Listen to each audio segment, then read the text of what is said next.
there's unlimited ways that you can get our message out there, but there's never been bigger need for efficiencies. As I said, the more money you spend, the more that cost is driven back to the residents, right? And so, with the cost of labor and food and all these things in our growing crazy world we're in right now, I think you have to be intentional about cost and spend. So, this year when I was planning budgets at my previous company, pretty stagnant across the board on what we were going to spend. It was more about optimizing that spend. We've focused a lot on quality over quantity. And I anticipate our budgets will remain relatively stagnant, and we're hyper focused, I would say, on being purposeful with our interactions whenever those leads, prospects come into the funnel and what that looks like. I've also believed strongly in our ability to convert. And so looking at various conversion metrics and how we're converting, from different avenues that we're receiving leads, and then throughout the prospect journey as well.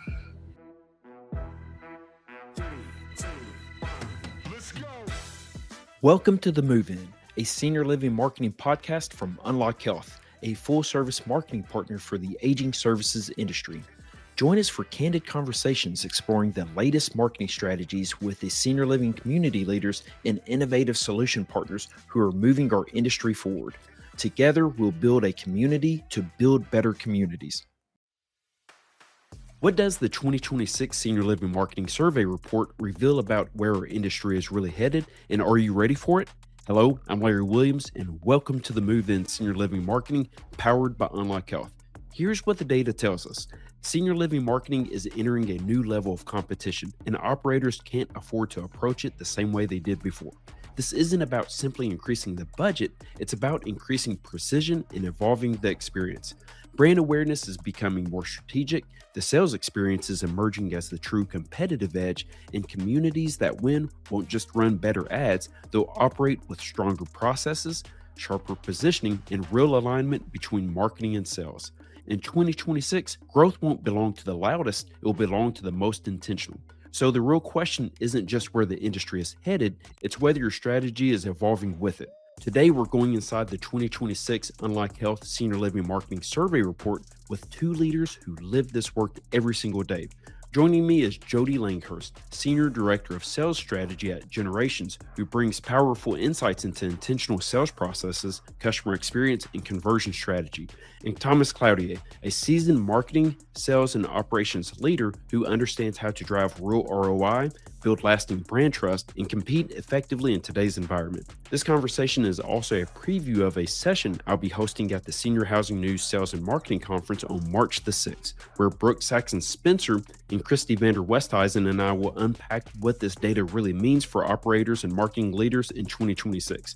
In this conversation with Jodi and Thomas, we cover rising competitive pressure and why standing out is harder and more important than ever, why the sales experience is the true differentiator in today's market, and why smarter marketing spend, not just bigger budgets, will drive growth next year. Let's jump into it. We are back on the move in senior living marketing. I got two incredible guests with me today talking about the senior living survey report. I got Jodi Langhorst with me. Jodi is the Senior Director of Sales Strategy at Generations. And before I go into the next guest, Jodi, tell us a little bit more about yourself. Yeah, absolutely. Thanks, Larry. Born and raised in the Midwest. I actually live right in Nebraska, outside of Omaha, Nebraska. I've spent my entire life in senior living. I grew up in a very rural nursing home in Northeast Nebraska, where my grandmother was the director of nursing. I've worked for a few different senior living organizations, and for the last 3.5 years, I've been with Generations in the Pacific Northwest, where I oversee all of our marketing and sales strategy. I'm extremely fortunate and blessed to live my passion every single day, serving seniors and working with their families. That's awesome. It's amazing to me that everybody has that story of how they got into this industry. And obviously, the role with your grandmother had a big part to do with that. Tell me a little bit more about that. Yeah, so she was the director of nursing for 45 plus years growing up. So I crawled, walked, ran the halls of the skilled nursing home there. And then for about 9 years, she was a resident there. And so it is in my blood, this industry. And I still, when I go back home to my parents still live in my hometown. My mom works at that same nursing home. She's been there for roughly 45 years as well.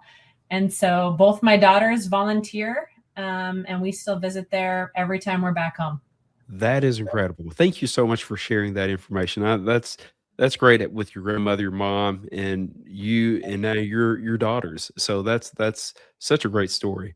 Now I get to introduce Thomas Cloutier. So Thomas and I go back 2 or 3 years, and when I really jumped into my role at the time, Dreamscape Marketing, which became Unlike Health, Thomas was someone I connected with on LinkedIn quickly, but like, in a lot of LinkedIn connections, they become friendships. And say Thomas is a good friend of mine. We've gotten to work together. Thomas has a strong history of marketing, operations, and sales leadership. And when I thought about this senior living marketing survey report, he was one I wanted to get his insights. So, Thomas, welcome to the show. My man, Larry, you and I, when we connected, it was love at first sight. So it's been a great couple of years being your friend and get to know you, and you're always a phone call away. So our friendship has grown and grown. So I wish I had a really incredible story like Jodi about how I got into this industry, but it all goes back to a girl, and she's my wife now, and it all worked out. But I needed a job to pay for dates, and my wife girlfriend at the time, I couldn't afford dates, and they were hiring at the senior community down the road, Abner at Bethany, a sales director. So I thought it was just a job to pay for, happy hour, and it's turned into a 18-year career. So that's amazing. Yeah, it's amazing. I never would have guessed this is where I would be, but I absolutely love it. It's the ultimate people business. So yeah, for sure. And hey, I think that's a great way to get into the business. That started with, like you said, it started with a girl, but it's your wife and the most important person in the world to you. And it's incredible to me, again, going back to Jodi, which is, we all have these stories. For me, I came to Dreamscape Marketing, and my plan was to lean into the behavioral health side of our business. But when I got there, the group asked, "Can you focus on senior living?" And I was like, "Sure." I don't know much about it, but man, it's crazy how life has a plan for you. And I've heard the quote, "You can't get in the way of your own destiny." And I think that's very true for the three of us having this conversation today, because we all have different journeys to get to where we are. But I feel like I can speak for all of us when I say that we're all very fulfilled in what we're doing in our roles. Absolutely. Well, awesome. So today is a fun conversation. We're going to speak about the 2026 Senior Living Marketing Survey Report, which, Unlike Health, partners with Senior Housing News on. This is our 4th year to partner with Senior Housing News. It's always it's one of my favorite times of the year, because we get to collect all of the surveys, and I get to look at them first to see what's the trends, what's changing, what's falling off. And then we get to present at the Senior Housing News Sales and Marketing Conference. But this year I thought it'd be fun to also speak about it on the podcast. So I will speak with Christy Vander Westhuizen and Brooke Saxon Spencer about this at the Senior Housing News Conference, but also want to get 2 other subject matter experts when it comes to thought leadership in the senior living marketing and sales space, and jump into it here as well. I want to get the feedback of the people who are really, have their sleeves rolled up and own it and own these conversations day to day. So we'll jump into this, and I'm really excited about what we're going to detail today. All right, let's get started. So the way I'm going to approach this, Thomas and Jodi, I'm just going to throw out some questions, really what the survey headlines are, and I'd love to get your feedback on it. And I'm going to start with the competitive pressure. So what's the biggest challenge facing senior living marketing in 2026? And the top response in the 2026 report is competitive environment. And that then it goes to changing landscape and the changing marketing tools. I was going to get your feedback. What do you see as the biggest challenge facing senior living as it stands today and going into 2026? Yeah, I think from my perspective, I think it's spot on with competition. As we've analyzed each of our respective markets, the competition specifically from a marketing perspective, it's hot and fierce. It's growing. Our certainly our digital spend it's kind of balanced this year, but we're having to get more creative in which avenues we're utilizing and what stories we're telling. But it's a constant battle in terms of how competitive our markets are getting. Yeah. And I feel like through that competition, more is expected out of the sales team. And I'm sure you see that directly, Jody, which is being a lot more responsive and really, I think consumer demands continue to change in having to get the salespeople to really adjust to those new consumer demands. Yeah, I would absolutely agree with that. Not only responsiveness, but really being intentional and purposeful. We've focused a lot on that this year in 2025 and into 2026, and ensuring we're having very purposeful and meaningful interactions with, with all of our prospects, our inquiries, their families. And we focused a lot on the customer experience and telling stories of what's happening within our communities, not only within, our staff and our team members, but also specifically our residents and what that journey has entailed. Yeah, I think that's so important. And I think I've said this from really day one, which is senior living has the best stories. You have the resident stories, you have the staff stories, you have even the geography stories about that area and what's happening there. I think we just need to continue to elevate those stories, but really focus on really what senior living is today in evolving that narrative. And do you see that continue to take shape where instead of just competing against one another, you're really competing against the old narrative compared to what the new narrative is? Yeah, I certainly believe so. I think, um, there's certainly been, a shift in mind. And I've noticed it specifically, I would say post COVID, where consumers are, and our prospects, they are certainly, for lack of better words, they're shopping, they're, touring and exploring more communities, more of our competitors. So we've really focused on ensuring we have those really intentional personal interactions, where we're engaging with them, asking open-ended questions, understanding what their journey has entailed. A lot of the times within our communities, they're coming to us inquiring due to some type of crisis, some event has transpired, and they're not the experts in this. A lot of times there's high emotions, things are transpiring. So it's really being personable and engaging with them, and meeting them where they're at within their journey, and then showcasing what the amazing journey can look like within each of our respective communities and what their experience can entail. I love that, Jody, showcasing what that amazing journey can look like. And I feel like that's so much of it. And I keep referencing the first podcast episode we hosted this year, which is with Jason Falls. And he found a community for his father. And what he kept going back to is all the communities really had the same amenities, great food, they had activities. It's all was very layered in terms of the same stuff. But what stood out was the service and the experience that were provided to him through that shopping, that shopping phase, and how the sales groups really leaned in and listened to what he was saying. And that was what separated, those that he went and visited compared to those who did not. So I thought that was really interesting. Thomas, you have such a strong history when it comes to senior living marketing. How have you seen the competitive environment change throughout those years? Well, like Jody said, it's fierce, right? I mean, really, how the problem in our world is that if you go to 15 senior living websites, we all look about the same, we all sound about the same.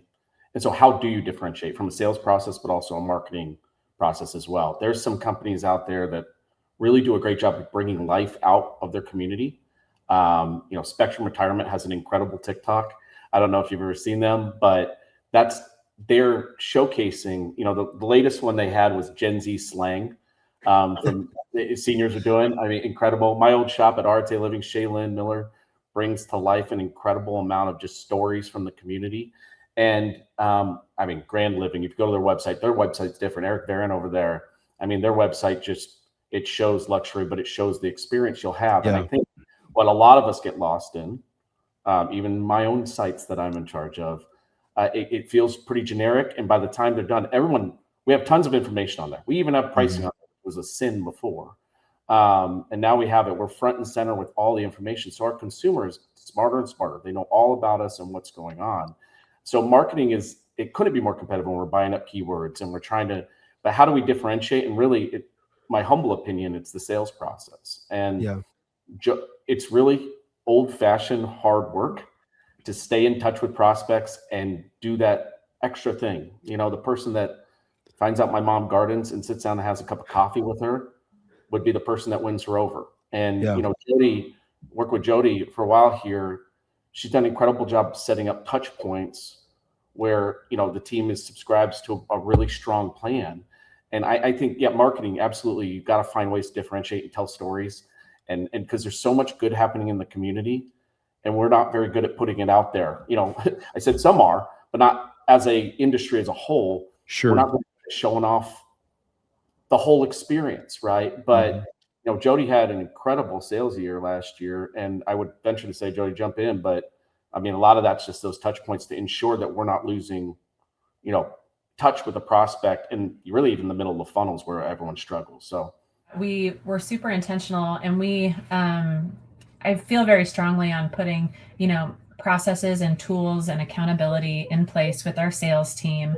And we developed what we considered kind of a best in class with our cadence to connect.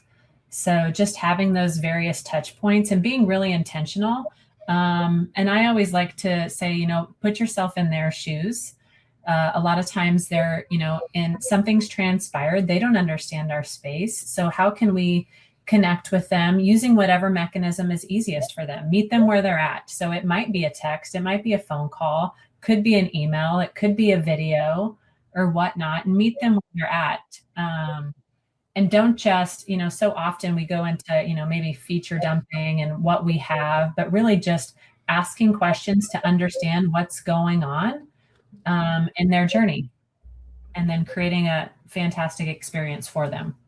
Yeah, there's so much really good stuff you just stated there, Jodi. And it's that next level sales experience that we're trying to provide. I've always said that empathy is the superpower of sales, and I can't imagine in any other industry where this is more important. And you're mentioning the importance of listening, and that's something else that I think far too often salespeople listen to respond or listen to reply instead of listening to understand. And I think that's just so important. And the last thing I say that you mentioned that I just want to echo is really meeting people where they are in the process. We can't speed them up. We have to be right there with them. And whether it's the family, whether it's the resident themselves, that's so important. And I appreciate you highlighting those topics because it's something we can't overstate. And I think when it's all said and done, it's easy to go back to the amenities, but people want connection. It's such a human element. And my wife and I were speaking about this morning. We're going through a phase and we're getting berated with sales calls, like just the spam calls and everything. And I told her, I said, it's amazing to me that, salespeople will pester you when you don't want them, but when you need some help, it's hard to find the right person. And so I think at this stage with the service that we're providing, we need to make sure we're connecting with groups and providing that assurance and comfort as they decide those next steps. So again, thank you for that, Jodi. Thomas, going back to the survey report, the changing landscape of marketing tools was the second largest challenge. Do you see that as being significant? Because I know we've seen some dramatic shifts over the last, say, 5 to 7 years. Yeah, I mean, sure. There's so many tools out there now, right? Yeah. And we're all just trying to figure out how to integrate in AI, and nothing gets my tail wagging more than new tools and figuring out how to integrate. Before I wanted to build a marketing army because it used to be an afterthought in senior housing, or we'd outsource it, and now having that in-house experience can really change how you kind of showcase your properties. And so I think there is so many good tools out there. The Furthers of the world, they keep evolving their products, right? The CRMs are getting smarter and smarter, right? I mean, I'm a newbie to Welcome Home, but I went in and look at prospects that Jodi and I are looking at together, and it does an AI summary of exactly the experience and makes it easy on you. So the tools are overwhelming, though. I will Sure. say this, and figuring out which ones to use, which ones have a good ROI attached to them, and which ones will help you differentiate. Like I said, I think a lot of us do the same thing over and over, and that Sure. doesn't change the customer experience or the consumer experience for us. So, um, I love going to Smash, and I love meeting with everybody and learning about these AI tools and learning about what excites people.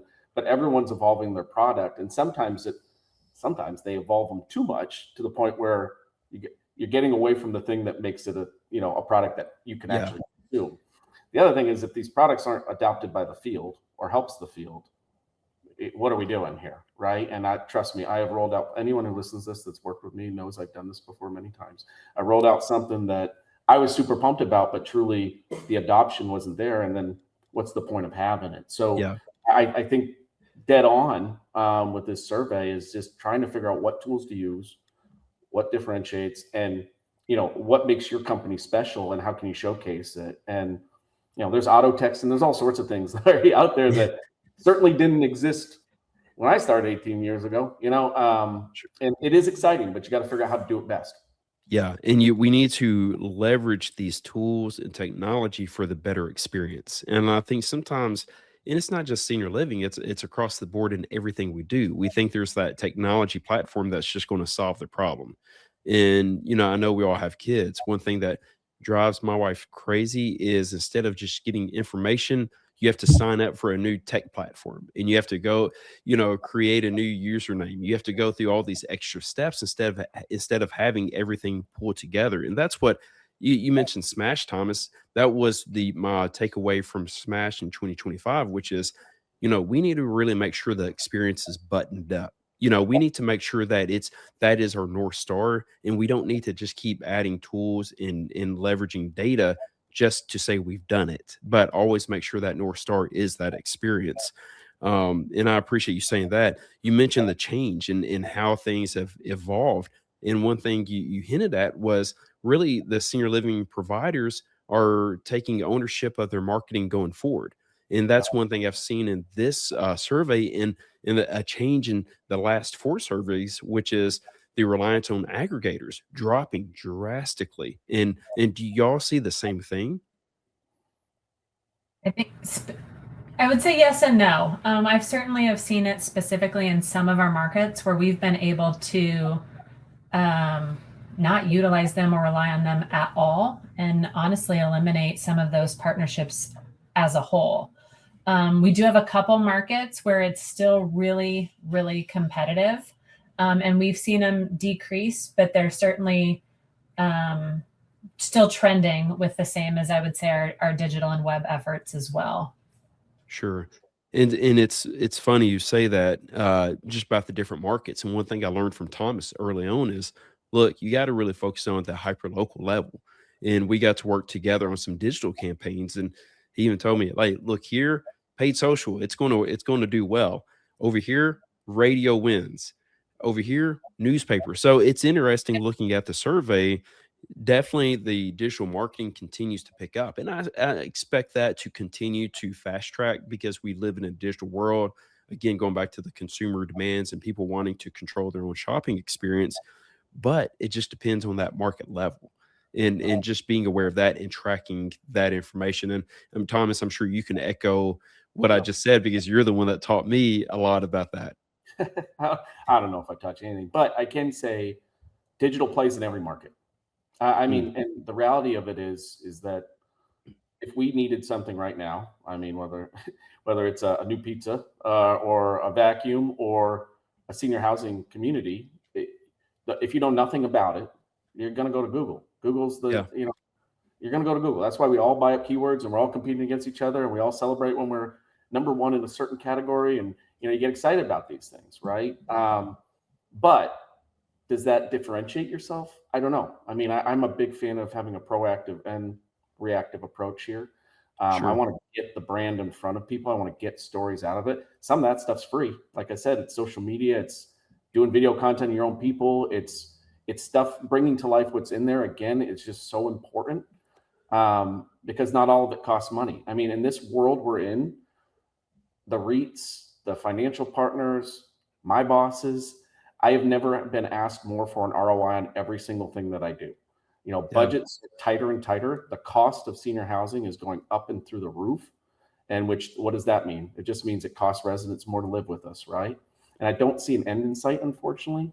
So everything you do is intentional, from what vendors you bring on to, it has to have an ROI, right? It has to have a customer acquisition cost attached to it. And so, this space has gotten really complicated very quickly. Whereas before we kind of fired up a sales plan, and then I remember I was placing my own newspaper ads back I'm getting old.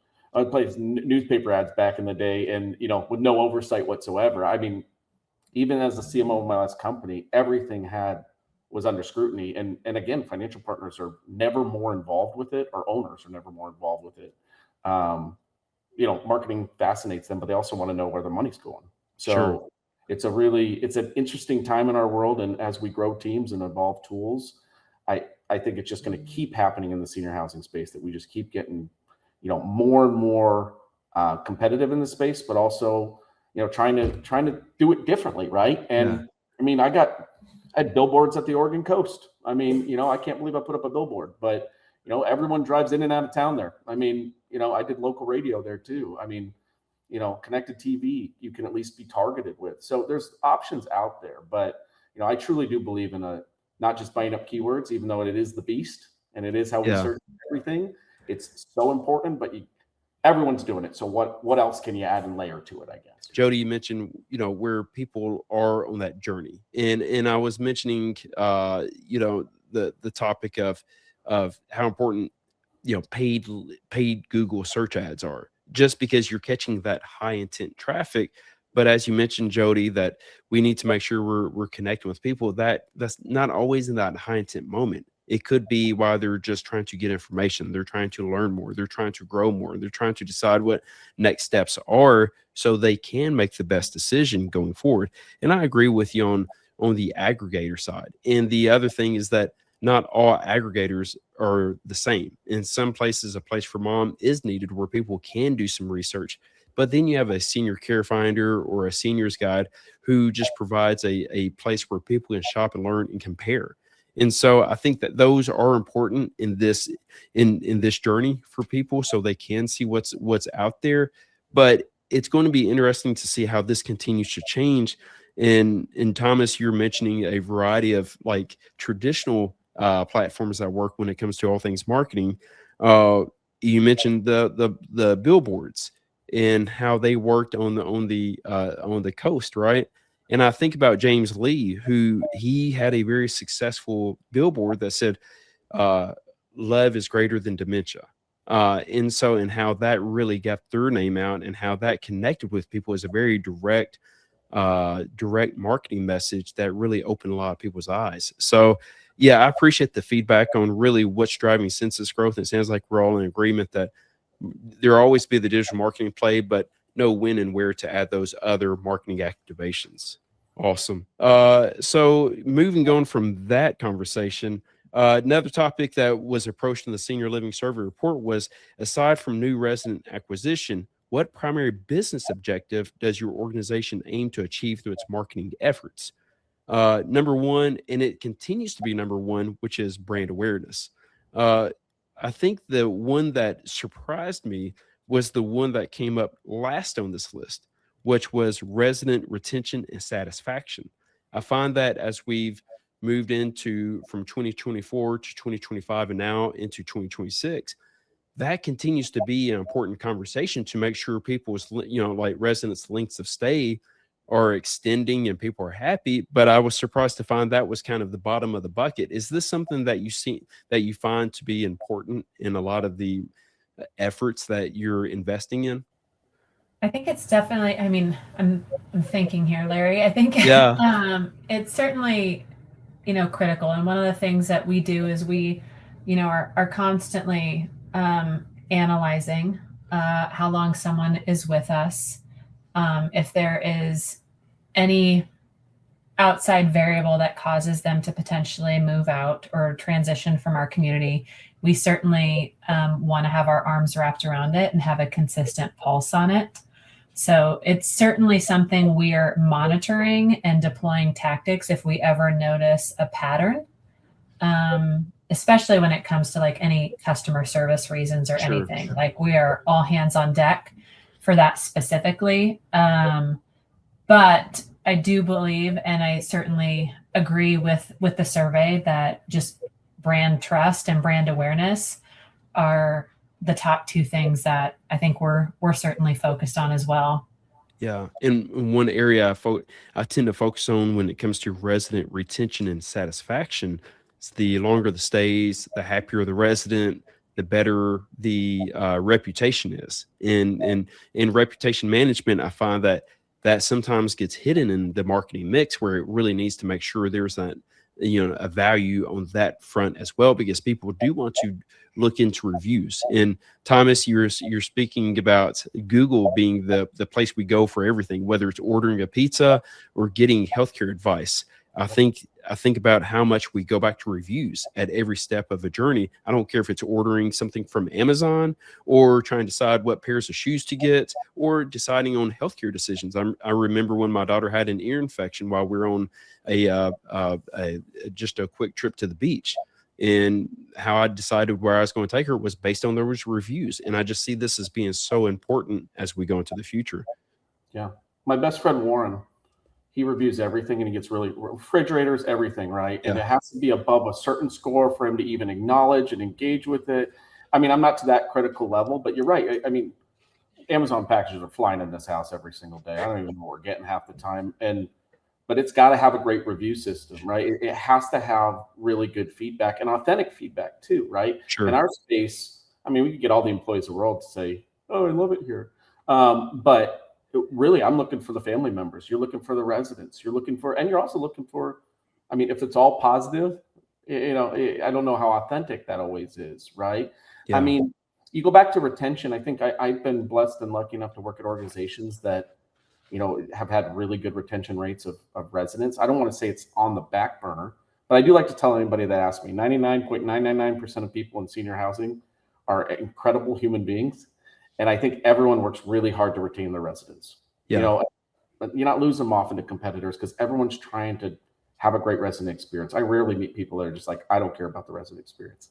Everyone in this space, you wouldn't work in this space unless you love humans, right? So it's not that it's not a priority, Larry. It's just, there's outliers and there's things that you want to look at in transient markets and different things. But most of the time I've been blessed to work at companies. This isn't an issue.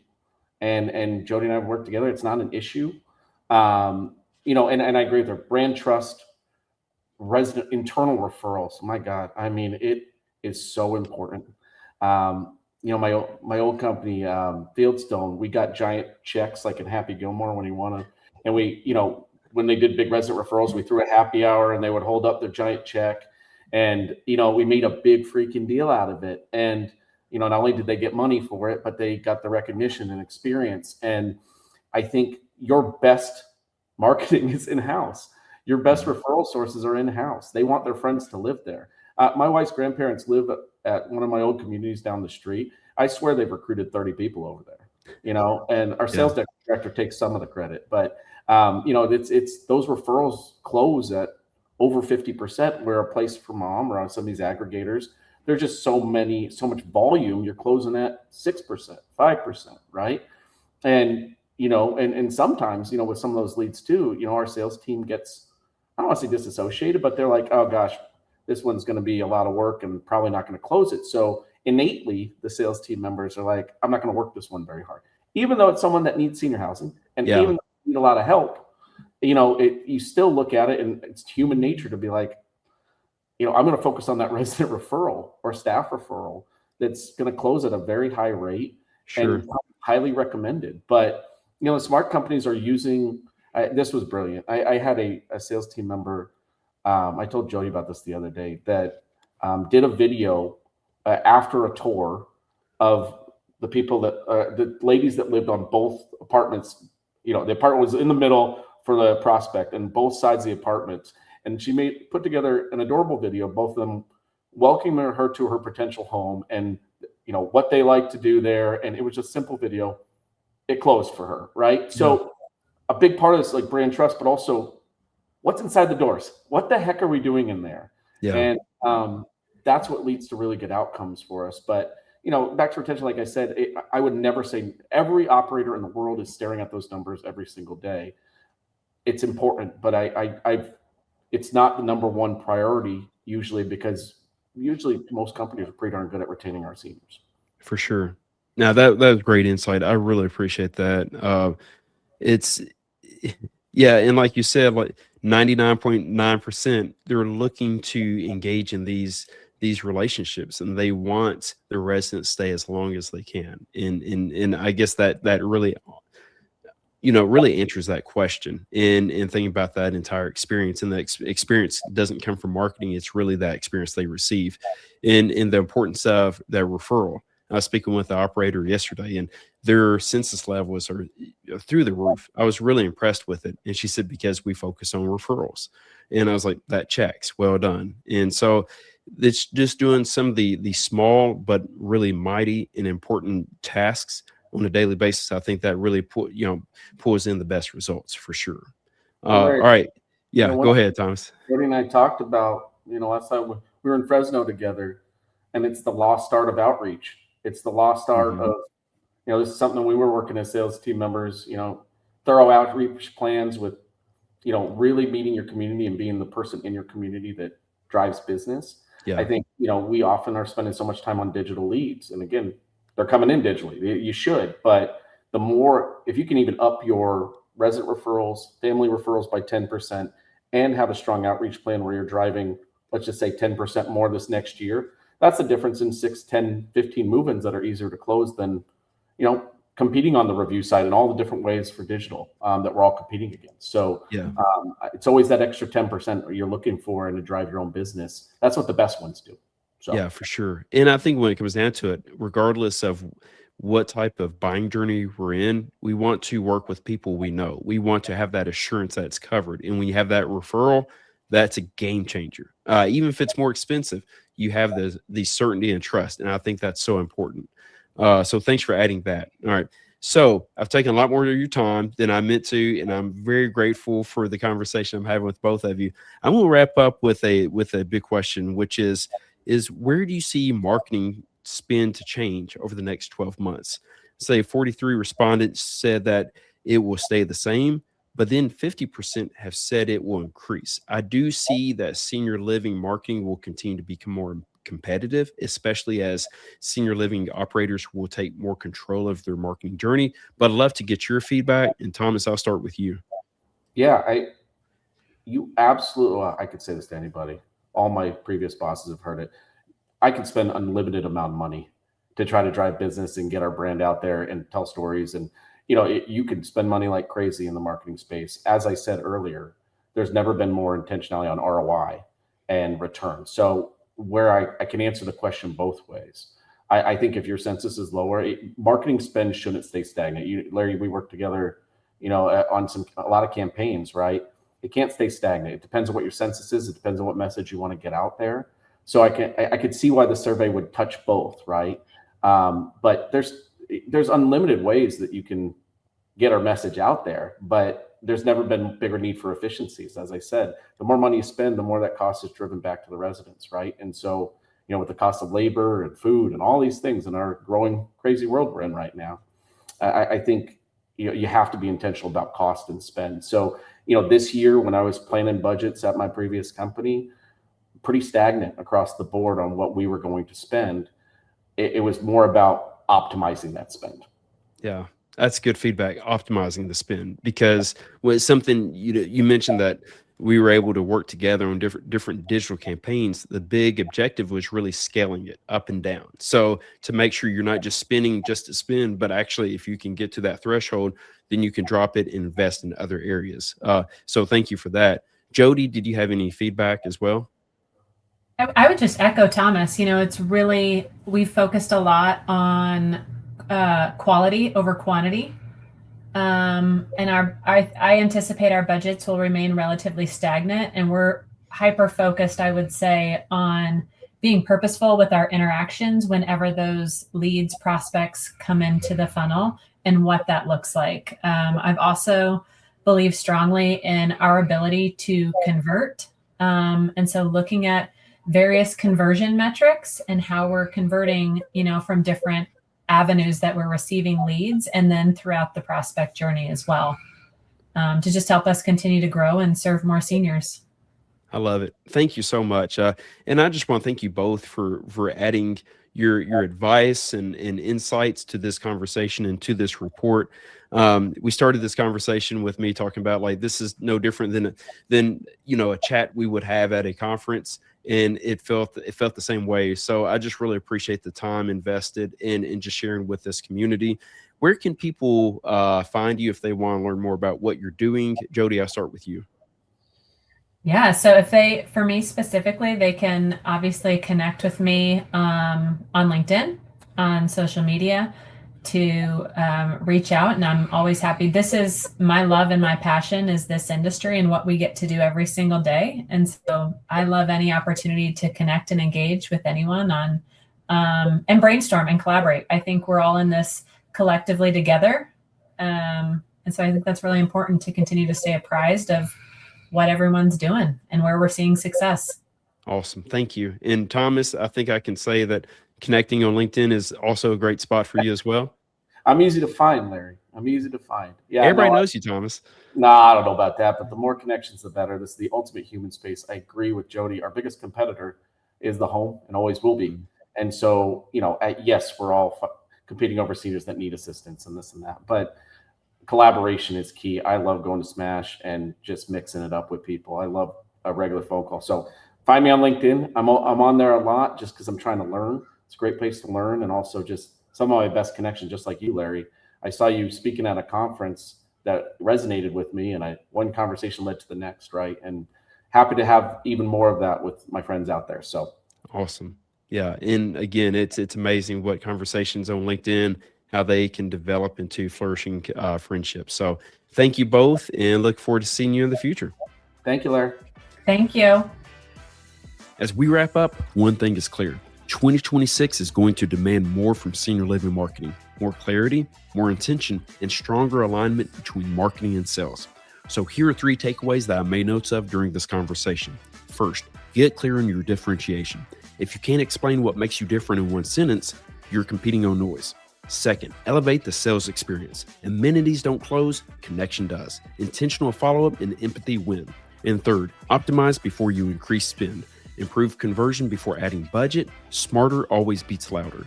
A big thank you to Jodi and Thomas for sharing their insights and pushing this conversation forward.